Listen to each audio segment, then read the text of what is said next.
Seguimos con nuestra transmisión en vivo aquí por Radio Heterogénea desde el Centro Cultural España Córdoba, desde el centro del país por internet para el resto del mundo. Pueden seguirnos en redes sociales, mi nombre es Mariano Pacheco, así me pueden buscar en Instagram y en Facebook o @Pacheco en Marcha en Twitter. También aquí seguir la página de la radio www.heterogenia.com.ar y los audios de este programa luego se suben al canal de YouTube de Profanas Palabras, pero también pueden escuchar los audios y leer algunas notas en el blog www.profanaspalabras.blogspot.com.ar. Aquí seguimos con Guille Guerra, que está en la operación técnica en este día lluvioso aquí en la provincia de Córdoba. Luego de nuestro homenaje a Agustín Tosco en un nuevo día en que se cumple un aniversario de su fallecimiento, vamos a pasar a un tema de actualidad.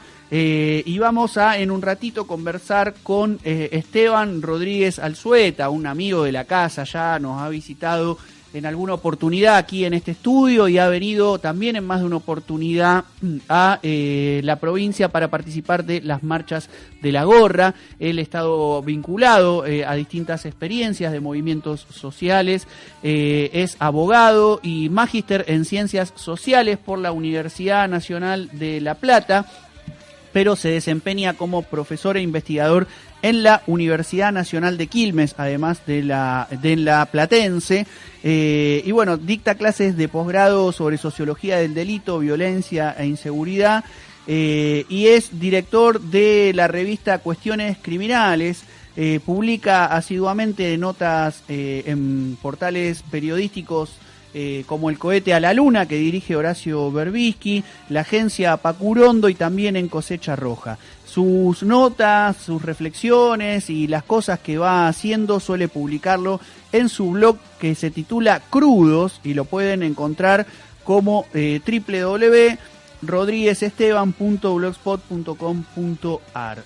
Ha publicado en estos años numerosos libros, si bien en sus distintos momentos ha transitado por reflexiones de distinto tipo, fue parte de la experiencia de El Galpón, de La Grieta allí en la ciudad de La Plata, participó en revistas culturales en los años 90 como parte de ese rearmado intelectual, político, de distintas experiencias que en La Plata y en otros lugares del país encontraron en la contracultura un modo de hacer política, pero en los últimos años viene más dedicado a estos temas vinculados a la seguridad.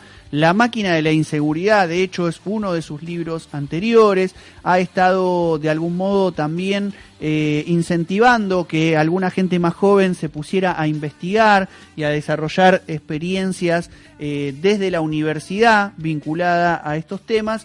Y este año ha publicado un nuevo libro que se llama Vecinocracia, Olfato Social y Linchamientos, por Editorial M, que también es una editorial platense, en la colección Plan de Operaciones. La colección Plan de Operaciones son ensayos sobre cultura latinoamericana y, dicen sus editores, es un plan de trabajo también. Se trata de ensayos sobre los estados, sí, pero sobre todo de lo que las clases populares, la literatura, el cine, las revueltas, son capaces de producir como acontecimiento que desafía la gramática de los poderes.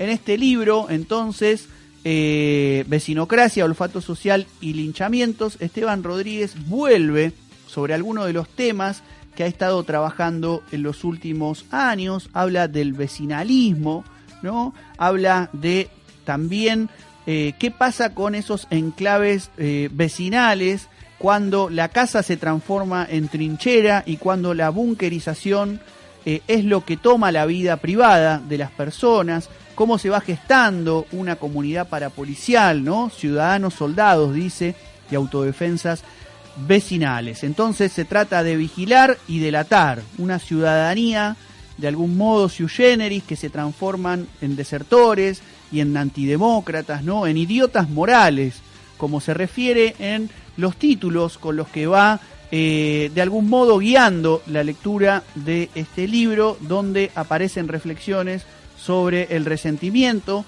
sobre el mito del buen vecino y sobre distintas cuestiones que hacen al quehacer de las víctimas de las situaciones de violencia, en situaciones como las que se han vivido en la Argentina en los últimos años, a partir de lo que se denomina el delito, ¿no? ¿Qué pasa con el miedo, ¿no? ¿Qué tipo de culpas se van gestando en la ciudadanía? Y también cómo empieza a surgir un revanchismo, ¿no? Una cuestión de venganza, de cacería, de incluso pensar que hay un derecho a matar al ladrón. ¿Qué pasa también con el Estado, ¿no? En todo eso, qué tipo de gestiones más conservadoras, más progresistas pueden hacerse al respecto.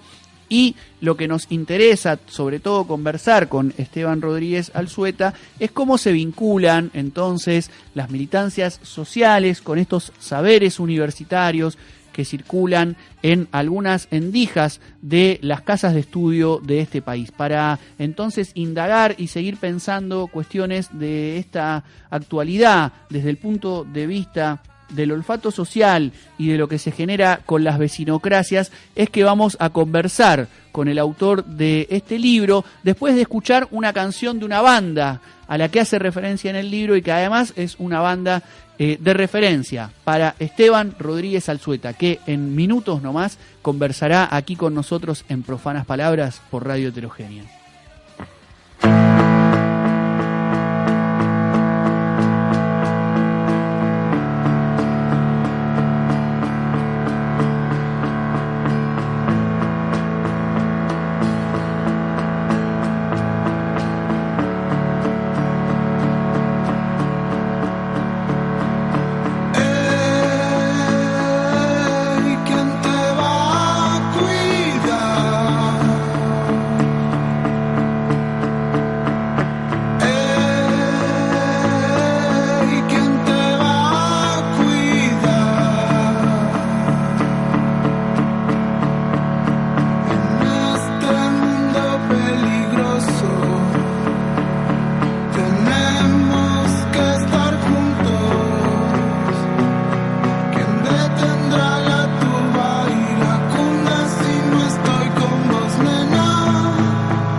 Apuntes para las militancias. Genealogías insurgentes. Entrevistas. Análisis de coyuntura. Rock y política. Profanas palabras, pasado y presente de la Argentina y el mundo. Escuchábamos Magnetismo de ¿Quién mató a un policía motorizado? Luego de hacer esta introducción sobre vecinocracia, olfato social y linchamientos, el último libro publicado por Editorial M. Y ahora sí estamos en conversación con su autor, Esteban Rodríguez Alzueta. ¿Cómo andás, Esteban? ¿Qué tal? ¿Cómo va? Bien, aquí en una tarde lluviosa, tratando de pensar un poco estos temas que venís trabajando hace ya tantos años, un poco en el clima de la Argentina que empieza a transitar un momento de cambio, un periodo diferente, por lo menos respecto de la gestión del Estado. Así que un poco te quería ligar la presentación del libro con la situación que estamos viviendo. ¿Qué te parece que aporta a las discusiones que se vienen, los temas que aparecen en este libro? Bueno, en primer lugar te diría que la vecinocracia no... Cuando hablo de vecinocracia no estoy pensando en el votante de Macri, ¿no? Es decir, me parece que no toda la vecinocracia votó a Macri, ¿no?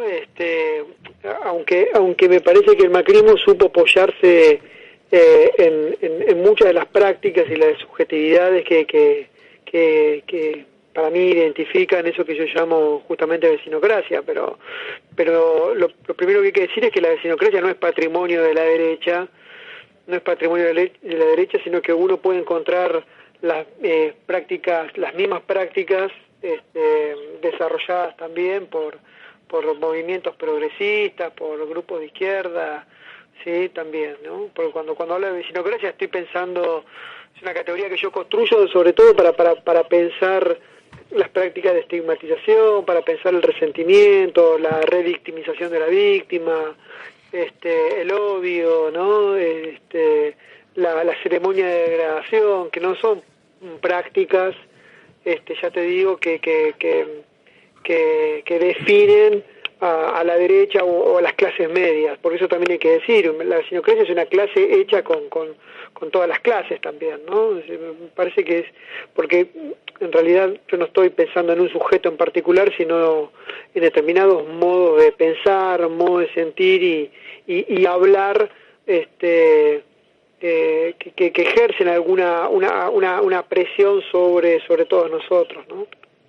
Bien, evidentemente en los últimos días esta cuestión de Brian y su foto con Alberto Fernández ha sido motivo de demasiadas quizás opiniones por las redes sociales. Vos obviamente te has referido al tema, pero me gustaría quizás que nos compartieras alguna reflexión respecto de un doble movimiento, digamos, que por un lado valorativamente se puede rescatar respecto de un gesto como el que tuvo el futuro presidente, pero también cuáles son los límites, ¿no?, de lo que puede acontecer en términos de políticas de Estado para combatir esta vecinocracia que micropolíticamente de algún modo está inserta en todo el cuerpo social argentino.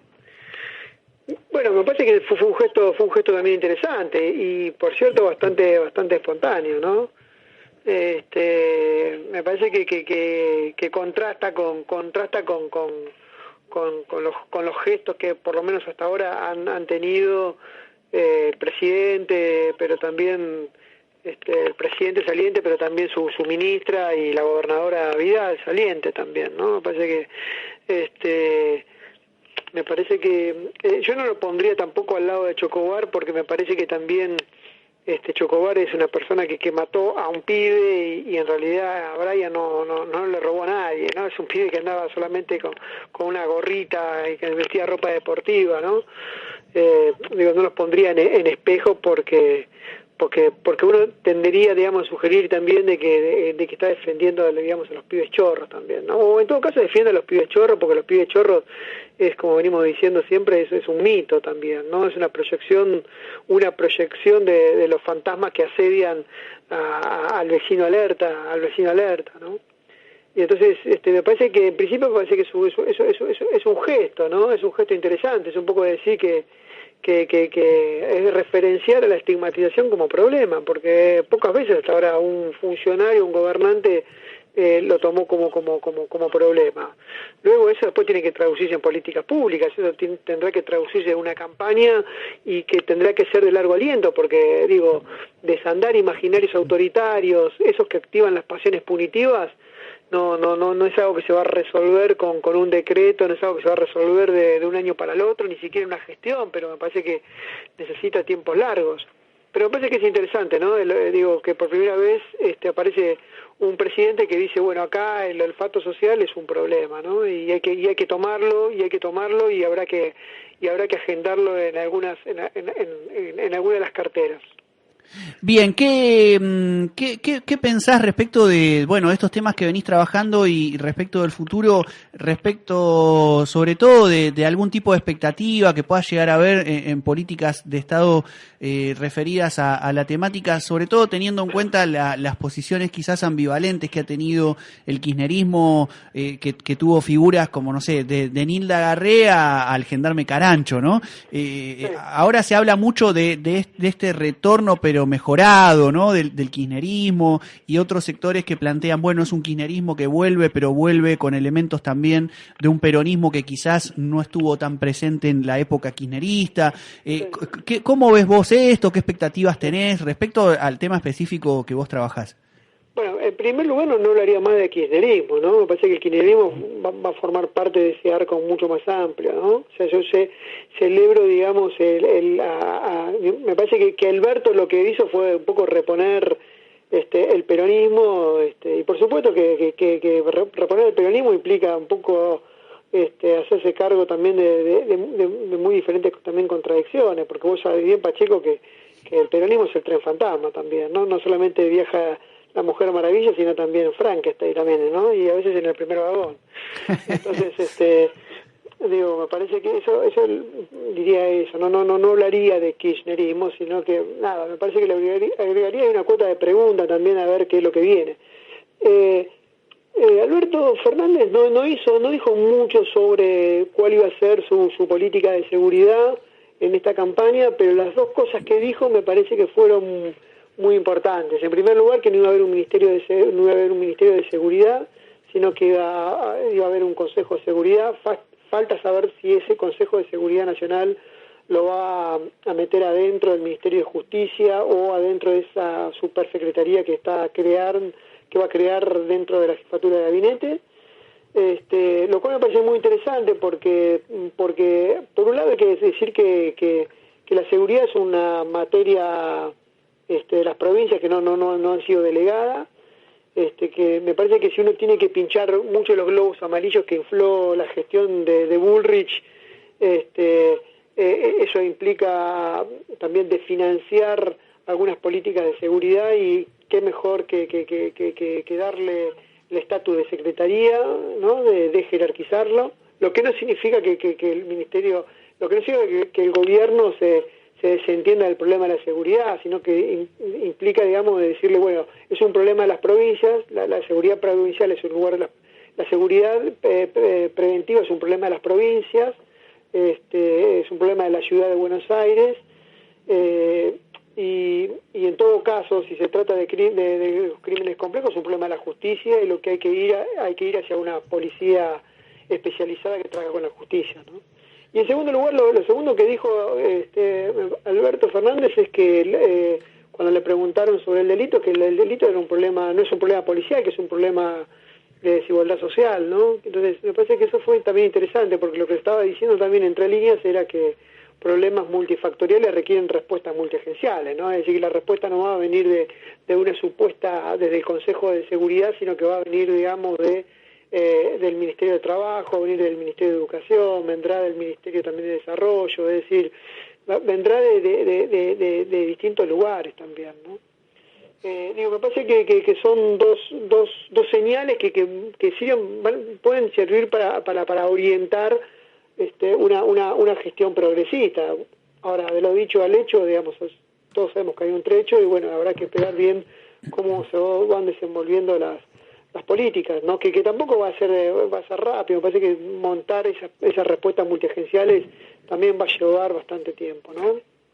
Bien, estamos conversando con Esteban Rodríguez Alzueta aquí en Profanas Palabras, en este momento en el cual estamos revisitando aquí, tenemos sobre la mesa su último libro, Vecinocracia, Olfato Social y Linchamientos, publicado por Editorial M, allí también de la ciudad de La Plata. Esteban, has estado en Córdoba, comentábamos al principio en más de una oportunidad, has estado participando de algunas movidas previas y en diferentes marchas de la gorra, que ahora en noviembre tendrá una nueva edición, y también has estado vinculado, formado parte de la campaña contra la violencia institucional. Desde tu trabajo como investigador y como escritor y en ese vínculo que has tenido con las militancias, quería preguntarte ahora cómo estás viendo estas temáticas al interior del movimiento social argentino, si ves que se ha podido indagar un poco en problematizar estos aspectos o no,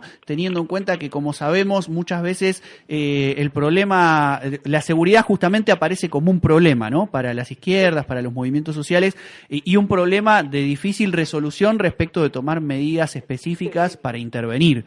¿Cómo has visto en estos últimos años la situación de estas temáticas en el movimiento social?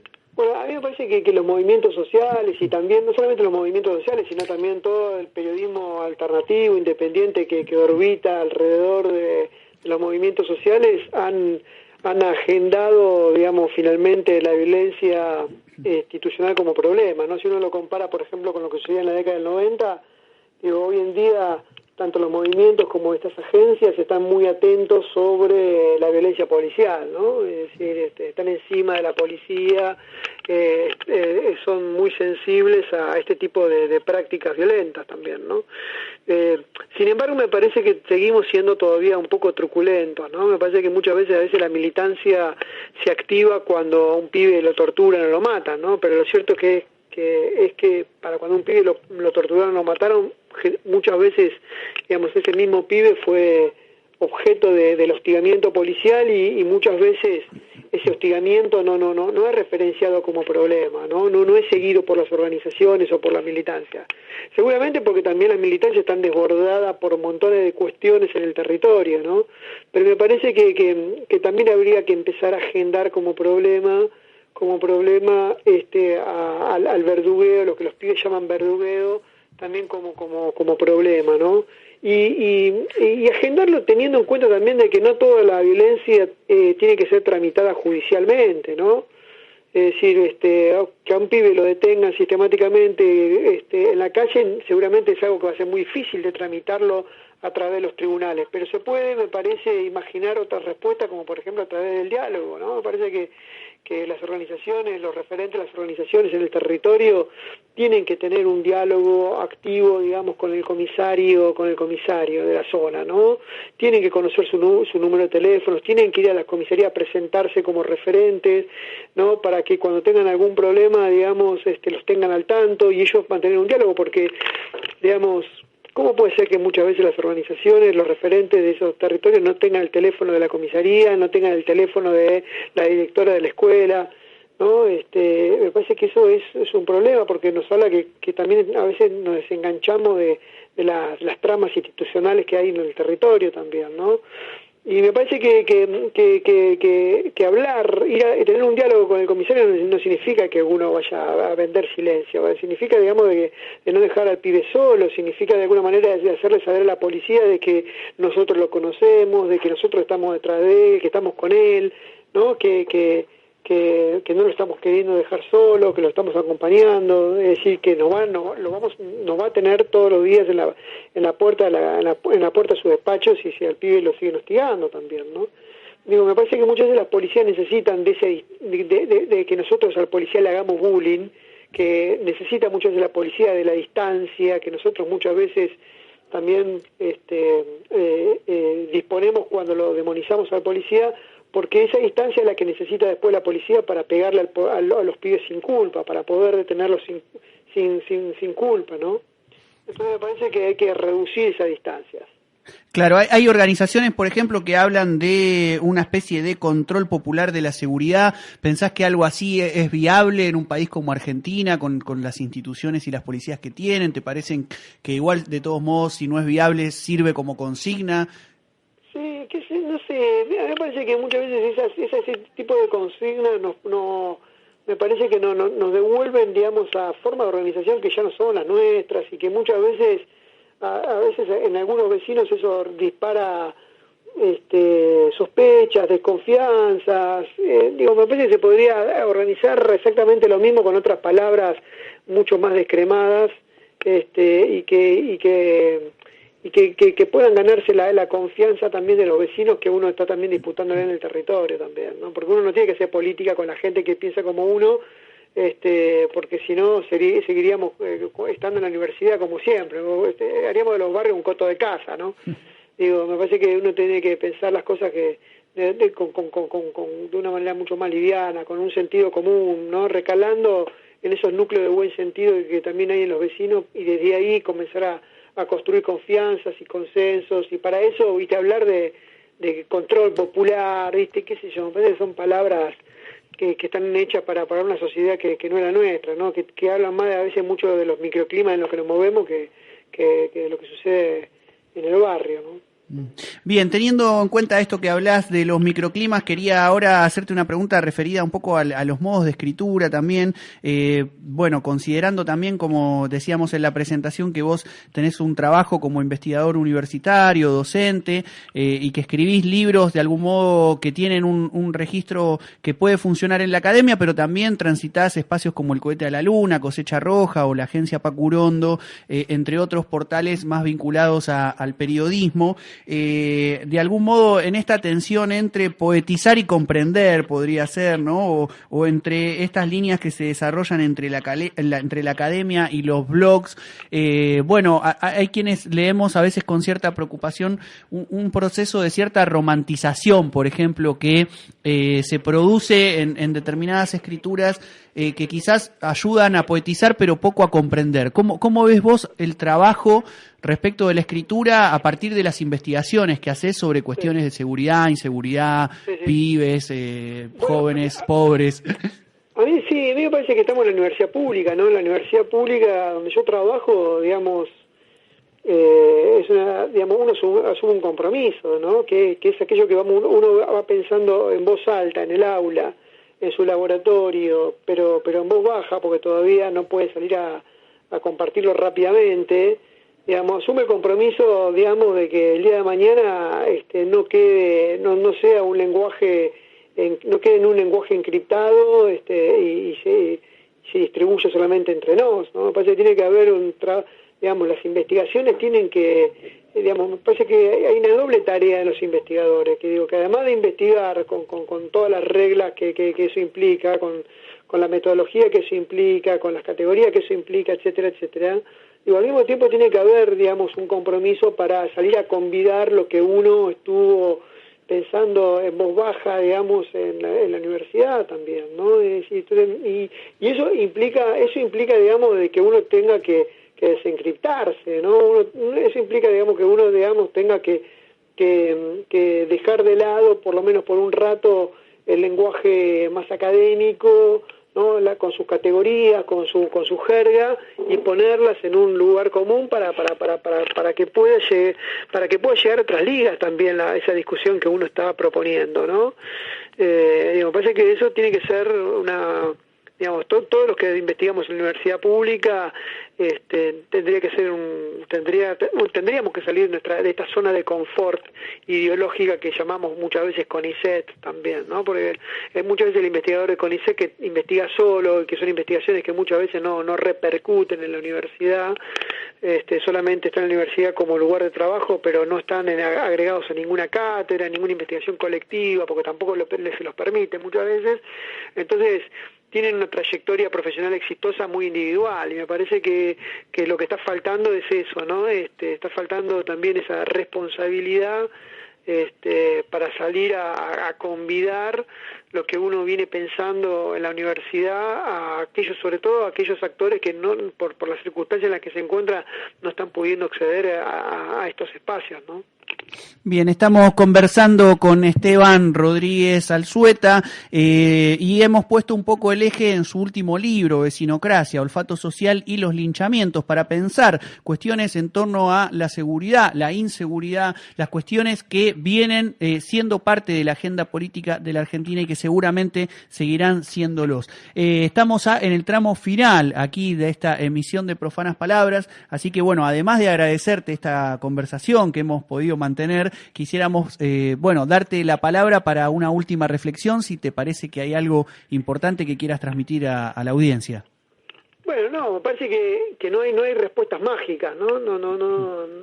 Me parece que todas las respuestas que se den, que tengan que ver con estos problemas de seguridad, ¿no? Necesitan tiempo para carretear, ¿no? Es decir, necesitar tiempo significa necesitamos paciencia.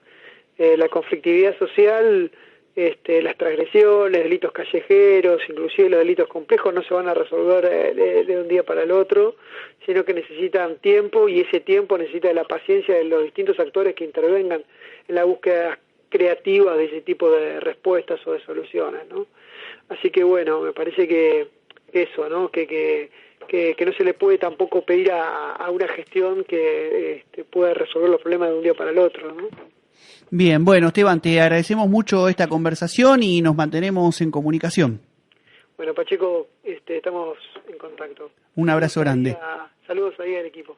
Bien, perfecto. Estábamos en comunicación con Esteban Rodríguez Alzueta. Su último libro, Vecinocracia, Olfato Social y Linchamientos, publicado por la editorial platense M, se mete con estos temas. Y para cerrar vamos a leer una frase de este libro que dice así: parafraseando una vez más a Marx, podemos agregar que la vecinocracia es aquella masa deforme, aislada y enclaustrada que los periodistas llaman gente.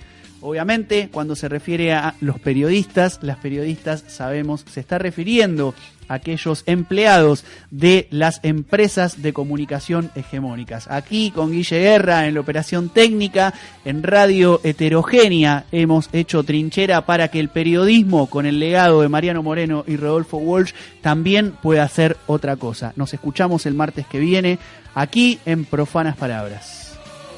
Hey!